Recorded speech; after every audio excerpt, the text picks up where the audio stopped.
kembali dalam Renungan Malam edisi Senin 24 Juli 2024 bersama dengan saya, Penetua Milkawati dari Jemaat GKI Kandan. Doa dan harapan saya semoga saudaraku selalu dalam penyertaan perlindungan berkat yang daripada Tuhan. Adapun bagian firman Tuhan yang menjadi renungan kita pada malam hari ini terdapat dalam 1 Samuel 18 ayat yang ke-6 hingga ayatnya yang ke-30. Namun pada kesempatan ini saya hanya akan mengambil 2 ayat saja bagian firman Tuhan, yaitu dari ayatnya yang ke-7 hingga ayatnya yang ke-8 yang saya bacakan demikian. Dengan judul perikop, Saul benci kepada Daud. Dan perempuan yang menari-nari itu menyanyi berbalas-balasan.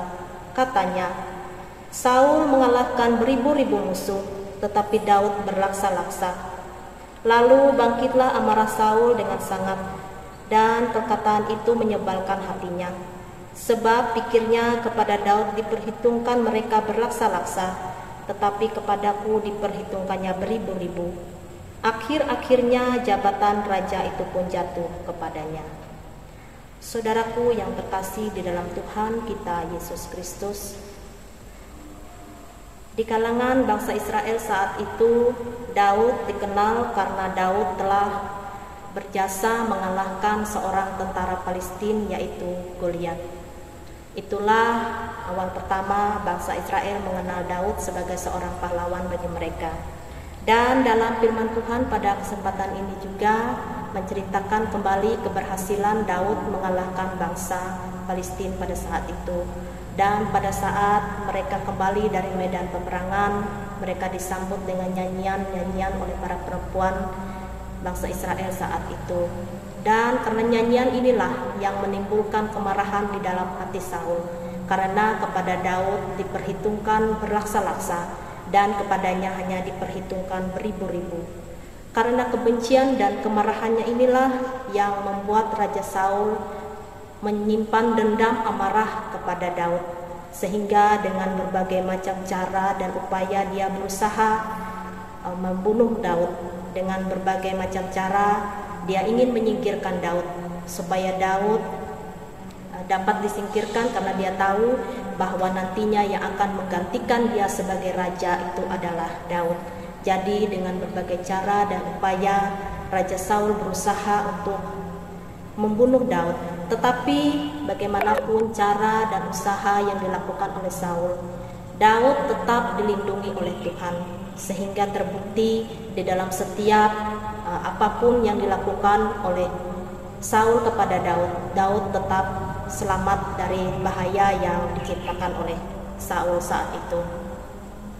Dan apa yang dilakukan oleh Saul ini tidak luput dari penyertaan Tuhan.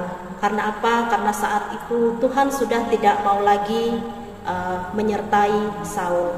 Tuhan sudah berpaling daripada Saul, karena Saul selalu melawan daripada perintah Tuhan, dan Tuhan sudah berpaling daripadanya, sehingga apapun yang direncanakan oleh Raja Saul terhadap Daud semuanya hanya sia-sia dan mendatangkan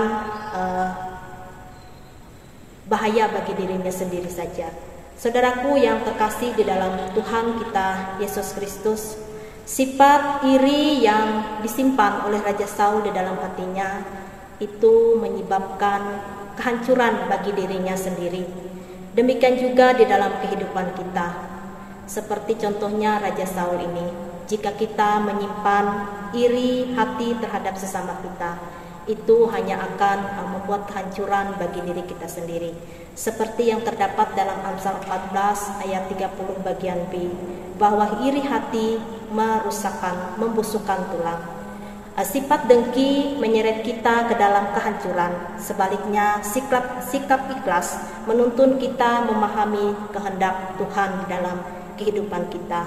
Bahkan di dalam Yakobus 3 ayat 16 juga berkata demikian, sebab di mana kamu mempunyai rasa iri hati dan kepentingan diri sendiri, di sana kamu menemukan kekacauan dan segala praktek kejahatan. Jadi jika kita menyimpan iri hati, bahkan kebencian terhadap sesama kita, maka akan timbul kejahatan dan akan menghasilkan dosa. Yang dapat kita pelajari dari firman Tuhan pada saat ini, yaitu yang pertama, janganlah menyimpan iri hati terhadap sesama kita. Kita tahu bahwa iri hati adalah di mana kita tidak senang melihat orang lain lebih berhasil dari diri kita. Iri hati juga membuat kita tidak bersyukur atas keberhasilan orang lain.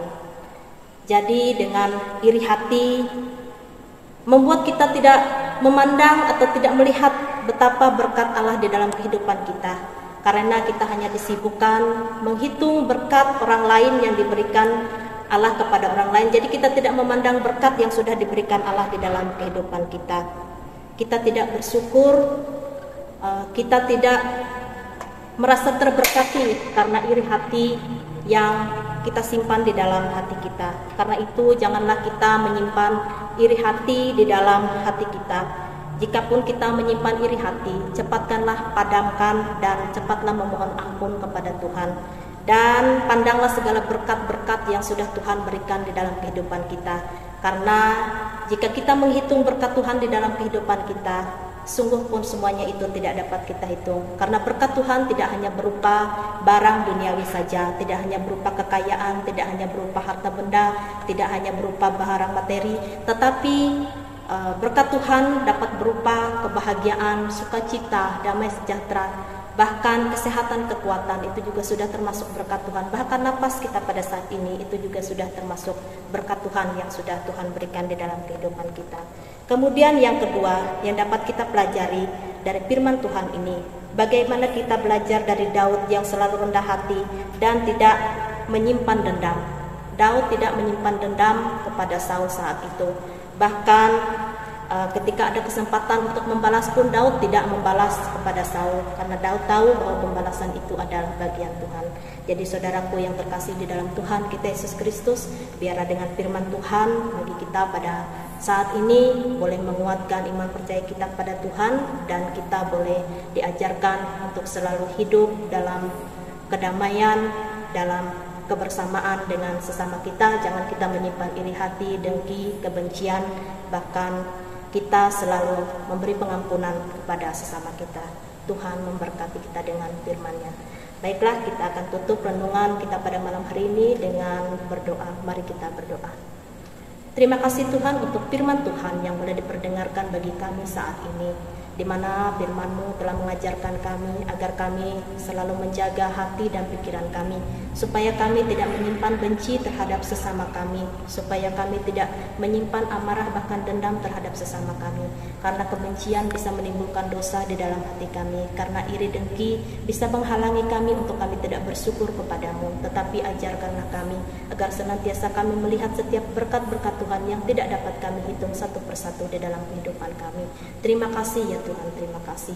Saat ini ya Tuhan, kami ingin berdoa bagi setiap pemirsa yang saat ini menyaksikan program ini. Tuhan yang memberikan kesehatan, kekuatan kepada mereka selalu. Biarlah setiap pemirsa yang menyaksikan firman Tuhan ini, mereka selalu diberkati di dalam kehidupan mereka. Ya Tuhan, demikian juga jika pada malam hari ini kami ingin beristirahat, Tuhan juga menyertai istirahat kami. Biarlah kami boleh beristirahat dalam istirahat kami ini dengan penyertaan perlindungan daripada Tuhan, dan besok pagi kami dibangunkan kembali dengan kesehatan, kekuatan yang daripada Tuhan, dan kami senantiasa boleh memuji, memuliakan nama-Mu di sepanjang kehidupan kami.